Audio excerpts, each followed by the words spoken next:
Je suis Yoann Vitran, je suis chercheur à l'INRA, INRA-UCA à Clermont-Ferrand et je suis également cofondateur de la start-up Clinic InCell qui vise à proposer une nouvelle approche clinique ex vivo pour simplifier et accélérer la démonstration du bénéfice santé d'un produit.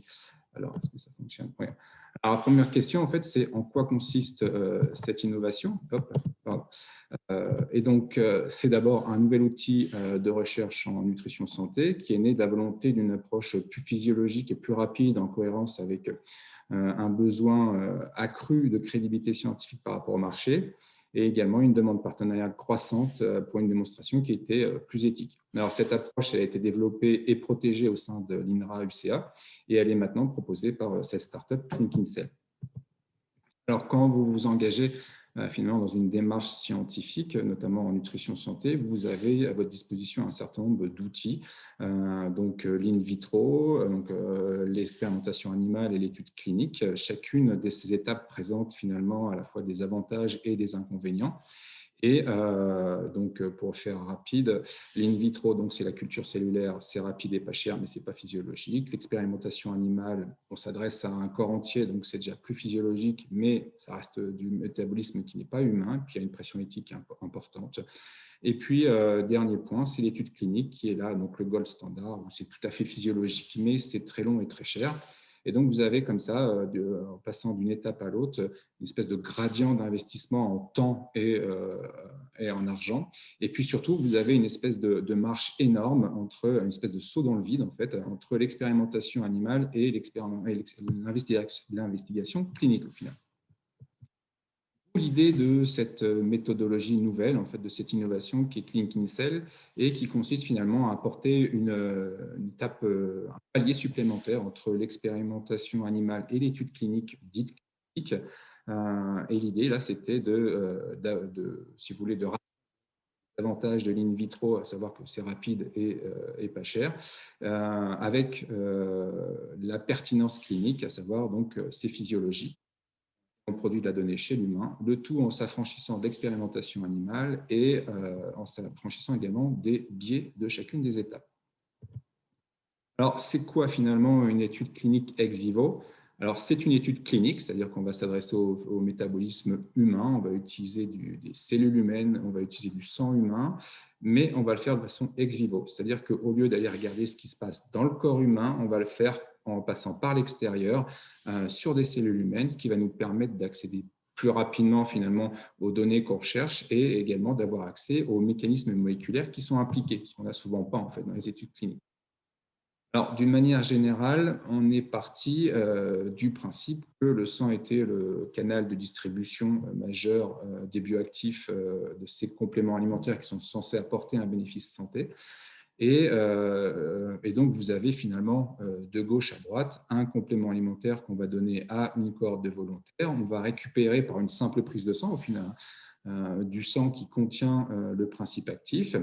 Et ce sang, en fait, on va l'appliquer sur des cellules humaines par un procédé justement qui a fait l'objet d'une protection et d'une propriété intellectuelle au sein de l'INRA et du CA. Donc, on va l'appliquer sur ces cellules humaines et on va générer comme ça de la donnée chez l'humain, donc de la détermination d'activité biologique de principes actifs. Alors, ce procédé, cette méthodologie, on a commencé à travailler en 2015. Depuis, il y a eu 3 études cliniques qui ont été validées. Il y en a plusieurs également en cours. Et c'est une méthodologie qui fonctionne bien puisqu'on a pu attester de sa robustesse par 3 études, par 3 publications en fait, qui datent de fin 2019. Alors, pourquoi cette innovation et quel est l'intérêt pour le marché? L'idée de ce projet, c'était d'accélérer et de démocratiser l'investigation chez l'humain pour démontrer justement rapidement, il y a cette notion de rapidité aussi, démontrer rapidement le bénéfice santé d'un produit, alors que ce soit pour jalonner ou pour sécuriser en fait en amont une étude clinique dite classique. Ça peut être aussi pour fournir du marketing scientifique, on va en reparler un tout petit peu après. Ça peut être aussi pour éviter l'expérimentation animale pour les clients qui ne souhaitent pas associer leur image à l'expérimentation animale. Mais d'une manière générale, ça va être en fait de réduire le temps d'accès au marché. Qu'est-ce qu'on peut faire avec les données qui sont produites par eh bien, tout d'abord, on peut communiquer chez l'humain. Et vous avez ici présenté une publication, une de nos dernières publications, qui a été donc publié dans un journal qui s'appelle Nutrients, qui est l'un des meilleurs journaux en fait en nutrition. Et aujourd'hui, cette publication, elle sert de support marketing scientifique pour la société InnoSud, en fait, InnoSud, pardon, qui produit l'extrait et pour lequel on a montré qu'effectivement, il y avait un bénéfice, notamment au niveau de l'arthrose. Alors, ces données fournissent également de la crédibilité scientifique et du coup, cette fois-ci chez l'humain. Et on sait que cette crédibilité scientifique, finalement, est un facteur clé du marché. Et donc, c'est là aussi qu'on intervient. Et là, je reparlerai un tout petit peu dans une diapositive juste après. Permet également de fournir aux clients une position discriminante sur le marché, puisque, si je reprends en fait l'exemple de la publication dont je viens de vous parler, si vous tapez en fait sur les moteurs de recherche spécialisés arthrose et polyphénol, donc polyphénol c'est le micronutriment articles, dont seulement finalement à peine 10% liés à des essais cliniques pertinents.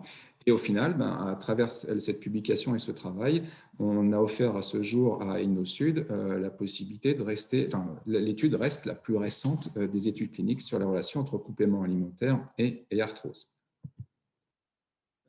Alors, ça permet également aux industriels du complément alimentaire, notamment ou de la nutrition santé, de ne pas associer leur image à l'expérimentation animale. Et là, ça rejoint un autre facteur marché qui est la naturalité. Et puis, en fait, pour des groupes de taille un peu plus forte, ça permet aussi de jalonner et de sécuriser en amont de l'investigation clinique dite clinique. Effectivement, sauter le pas entre l'expérimentation animale et l'étude clinique classique, ça peut faire peur. C'est beaucoup d'argent. Et là, du coup, avec cette étude, ça permet de mettre en place un palier intermédiaire et donc de réduire la hauteur de la marche et de sentir, d'avoir un peu moins peur d'y aller au final. Finalement, ce qu'on apporte, nous, c'est une méthodologie qui est plus physiologique par rapport à l'in vitro, qui est plus éthique par rapport à l'expérimentation animale et rapide et qui est surtout sécurisante par rapport à une étude. Quel business model de Clinic InCell? Donc, c'est de l'étude clinique client. On est dans une activité de prestation de services innovantes en clinique, enfin en tout cas en R&D santé. Donc, on est dans la biotech, dans la medtech. La proposition de valeur, c'est de la démonstration scientifique. Et c'est surtout, comme je l'ai dit tout à l'heure, de la crédibilité scientifique. À titre d'exemple, en fait, cette crédibilité scientifique, on sent bien qu'elle est importante, puisque aux alentours des années 2010, en fait, on a eu un recul du marché du complément alimentaire de l'ordre de 7% en France, ce qui se traduit par environ une perte de chiffre d'affaires de l'ordre global de 100 millions. Et ça, c'était dû au fait que les promesses étaient non tenues par rapport à certains produits minceurs, et donc il y a eu une défiance du consommateur. Et là, on se rend compte que finalement, la bibliographie qui peut être mise en avant par les industriels ne suffit pas et qu'il y a une démonstration scientifique qui est nécessaire pour apporter cette crédibilité. Et c'est ce que justement propose Clinic InCell. Alors, en termes justement de segment de clients, on s'adresse particulièrement à l'industrie agroalimentaire, à la nutraceutique, aux nutracosmétiques. Et là, on est en train d'aller chercher le marché de la pharma, puisque la méthodologie peut également s'appliquer dans ce cadre-là. Et puis, sinon, en termes de partenaires clés, bien sûr, nos tutelles et puis certains partenaires privés. Regard sur le passé et l'avenir. Alors, les perspectives à 5 ans, pour l'instant, donc la société a été créée l'année dernière. On a commencé le développement en 2015, mais la société a été créée l'année dernière. On suit tout à fait le business plan prévisionnel. On fait même mieux pour le moment. Donc, dans les prochaines années, c'est faire en sorte que cette méthodologie devienne une nouvelle référence. Les leçons apprises dans le passé, je dirais, il y a nécessité de s'entourer d'un réseau et d'un écosystème qui est favorable. Alors, je pense notamment à l'incubateur Buzy qui nous a accompagnés, mais également par rapport aux tutelles. On peut créer ses propres règles du jeu, notamment par rapport au financement du développement. Là, on est passé par un modèle un peu particulier. On a tout développé finalement en interne au sein de l'INRA et de l'UCA, en passant par l'utilisation du crédit impôt recherche et la mobilisation de partenaires industriels. Autre point intéressant, si on veut, ça n'évolue jamais comme on pense, hein. Souvent, ce qui est simple devient compliqué et ce dont on se faisait une montagne devient simple. Donc, il y a un équilibre à trouver. Ça prend toujours plus de temps qu'on croit, notamment dans les relations entre les partenaires privés et les partenaires académiques. Donc, il y a nécessité en fait, d'anticiper tout le temps, même si on a l'impression que ça ne sert à rien. Et du coup, j'ai remis en fait, cette expression que je trouvais particulièrement pertinente à l'époque où j'ai commencé à faire un petit peu de marketing, qui était en fait, si on échoue à planifier, on planifie son échec. Donc, effectivement, c'est très vrai. Alors, je ne sais pas s'il me reste encore quelques minutes. Ouais, je vais en profiter donc simplement pour présenter l'équipe peut-être. Donc Fabien, qui est un ancien chercheur d'INRA et qui a du laboratoire, et Lynn, qui était dans le centre de recherche de nutrition humaine et qui a pris la direction générale de la start-up, et puis moi qui m'occupe d'une partie scientifique. Vous avez ici nos contacts si vous voulez me poser des questions. Et puis, alors du coup, je vais profiter de ces quelques minutes juste pour faire un bref rappel sur l'historique. Je disais tout à l'heure, on a commencé en 2015. Ça a commencé par en fait l'obtention d'une étude, enfin du financement d'une étude de marché par BPI qui a conduit à un certain nombre à tous les feux verts finalement. Donc un retour positif de l'étude de marché. En 2016, ça a été toute la discussion autour de la propriété intellectuelle avec les tutelles. Fin 2017, contractualisation avec des partenaires industriels qui ont bien voulu nous accompagner tout en restant sur le 2018, on a 3 études cliniques qui sont lancées. En juin 2018, on a la preuve de concept de Clinic InCell. 2019, avec l'accompagnement de Buzy, on obtient donc le concours Innovation-Création.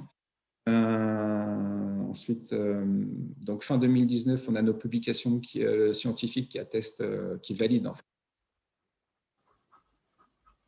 Mars 2020, le 16 mars 2020, en fait, le jour du confinement, on crée Clinic InCell. Il y avait, maintenant on s'en rappelle quoi du coup.